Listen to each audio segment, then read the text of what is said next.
आमच्यातले मतभेद अत्यंत टोकाचे मतभेद अशा प्रकारचे मतभेद आहेत. माझ्या भूमिकेशी मी ठाम आहे. आढळराव पाटील जर माझ्या घरी आले तर मी हिंदू धर्मामध्ये आपल्या सगळ्यांना माहिती आलेल्या पाहुण्यांचा पाहुणचार करणं हे आपलं कर्तव्य असतं.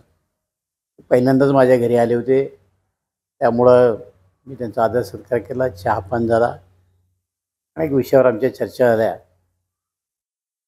ते उमेदवार म्हणून माझ्या घरी आले नव्हते, त्यामुळं त्या विषयामध्ये आम्ही फारसं काही बोललेलो नाही. पण गेली 20-21 वर्ष आम्ही एकमेकाच्या विरोधामध्ये तालुक्यामध्ये राजकारण करतोय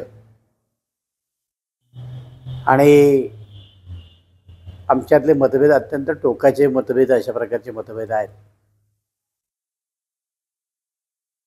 आज महायुतीच्या माध्यमाने आम्ही जरी एकत्र असलो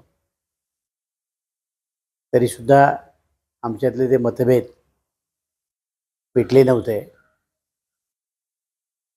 आणि अलीकडच्या काळात खासदारकीच्या निवडणुकी लागल्यानंतर त्यांना कुठंतरी वाटायला लागले व आपल्याला परत एकदा संधी मिळेल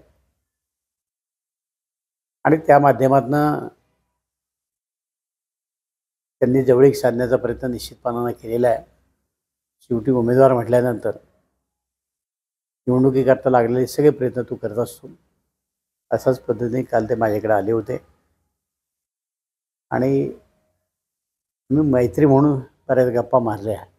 त्याच्या पलीकडं मी लोकसभेला उभा राहणार आहे, तुम्ही माझा प्रचार करा, असं काही त्यांनी मला सांगितलेलं नाही. महाराष्ट्रातील सर्व बातम्यांचे विश्वासार्ह व्यासपीठ, सकाळच्या सर्व सोशल मीडिया प्लॅटफॉर्मला लाईक, फॉलो आणि सबस्क्राईब करा. तसंच सर्व नोटिफिकेशनसाठी बेल आयकॉन प्रेस करायला विसरू नका.